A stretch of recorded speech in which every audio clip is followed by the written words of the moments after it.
ಎಲ್ಲರಿಗೂ ನಮಸ್ಕಾರ. Welcome back to our ಬರೀ ಜ್ಯೂಸ್ ಯೂಟ್ಯೂಬ್ ಚಾನಲ್. ನಾನು ಅರ್ಪಿತಾ ಪ್ರಿಯಾ. ನಿಮಗೆ ಹಿಂದಿನ ವಿಡಿಯೋದಲ್ಲಿ ಹೇಳಿದ್ದೆ ನಾನು ಕೋಲ್ಡ್ ಪ್ರೆಸ್ ಜ್ಯೂಸನ್ನು ಹೇಗೆ ಯೂಸ್ ಮಾಡೋದು, ಅದು ಹೇಗಿರುತ್ತೆ, ಅದರ ಬೆನಿಫಿಟ್ಸ್ ಏನು ಅಂತ. ಸೊ ಹಾಗಾದರೆ ಬನ್ನಿ ಅದನ್ನು ಅನ್ಬಾಕ್ಸಿಂಗ್ ಮಾಡಿಬಿಟ್ಟು ಅದು ಹೇಗಿರುತ್ತೆ, ಅದರ ಬೆನಿಫಿಟ್ಸ್ ಏನು ಅಂತ ನಾನು ನಿಮ್ಗೆ ಹೇಳ್ಕೊಡ್ತೀನಿ. ಸೊ ಬನ್ನಿ, ಕೋಲ್ಡ್ ಪ್ರೆಸ್ ಜ್ಯೂಸ್ ಮಿಷಿನ್ ಬಂದಿದೆ, ಕಲೆಕ್ಟ್ ಮಾಡ್ಕೊಳ್ಳೋಣ.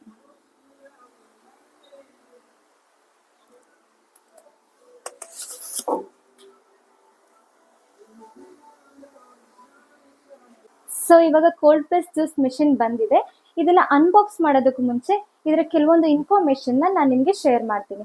ಸೊ ಕೋಲ್ಡ್ ಪ್ರೆಸ್ ಜ್ಯೂಸ್ಗೂ ಮತ್ತು ಬೇರೆ ಜ್ಯೂಸ್ಗೂ ಏನಪ್ಪ ಡಿಫ್ರೆನ್ಸ್ ಅಂತಂದರೆ, ಇದು ಕಡಿಮೆ RPM ಅಲ್ಲಿ ರೊಟೇಷನ್ ಆಗುತ್ತೆ. ಹಾಗೆಯೇ ಇದು ಯಾವುದೇ ಥರ ಹಣ್ಣನ್ನಾಗಲಿ ಅಥವಾ ತರಕಾರಿಯನ್ನಾಗಲಿ ಸ್ಕ್ವೀಸ್ ಮಾಡುತ್ತೆ. ನಾವಿವಾಗ ಮಿಕ್ಸಿಯಲ್ಲೆಲ್ಲ ಜ್ಯೂಸ್ ಮಾಡ್ಕೋಬೇಕು ಅಂತಂದಾಗ ಹೈ ಸ್ಪೀಡ್ನಲ್ಲಿ ರನ್ ಆಗಬೇಕಾದ್ರೆ ಮೈಕ್ರೋ ನ್ಯೂಟ್ರಿಯನ್ಸ್ ಏನಿದೆ ಅದು ಬರ್ನ್ ಆಗುತ್ತೆ ಅಂತ ಹೇಳ್ತಾರೆ. ಈ ಕೋಲ್ಡ್ ಪ್ರೆಸ್ ಜ್ಯೂಸಲ್ಲಿ ಆ ಥರ ಆಗೋದಿಲ್ಲ, ಬದಲಾಗಿ ನಮಗೆ ಪ್ಯೂರ್ ಜ್ಯೂಸ್ ಸಿಗುತ್ತೆ. ಸೊ ಹಾಗಾದರೆ ಬನ್ನಿ ಇದನ್ನು ಅನ್ಬಾಕ್ಸ್ ಮಾಡೋಣ.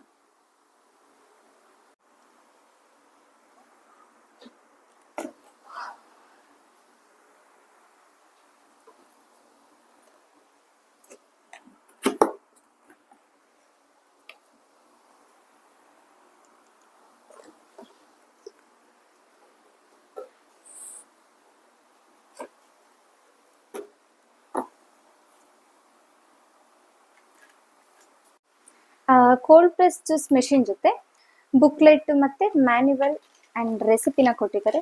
ಈ ರೆಸಿಪಿನ ನಿಮಗೆ ಓಪನ್ ಮಾಡಿ ತೋರಿಸ್ತೀನಿ.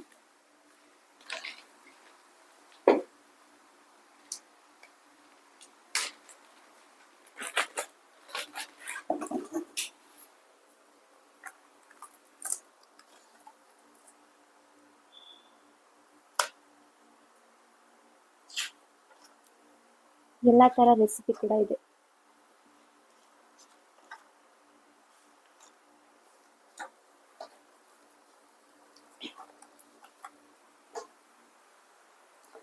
ಫೈನಲ್ ಆಗಿ ಮಿಷಿನ್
ಫೈನಲಿ ಈ ಜ್ಯೂಸರ್ನ ಅಸೆಂಬಲ್ ಮಾಡಿದೆ.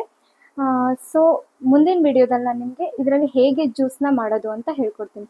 ನನ್ನ ಈ ಒಂದು ವಿಡಿಯೋ ನಿಮ್ಗೆ ಇಷ್ಟ ಆಗಿದ್ರೆ ದಯವಿಟ್ಟು ನನ್ನ ಚಾನಲ್ನ ಲೈಕ್ ಮಾಡಿ, ಶೇರ್ ಮಾಡಿ ಹಾಗೂ ಸಬ್ಸ್ಕ್ರೈಬ್ ಮಾಡಿ. Thank you for watching.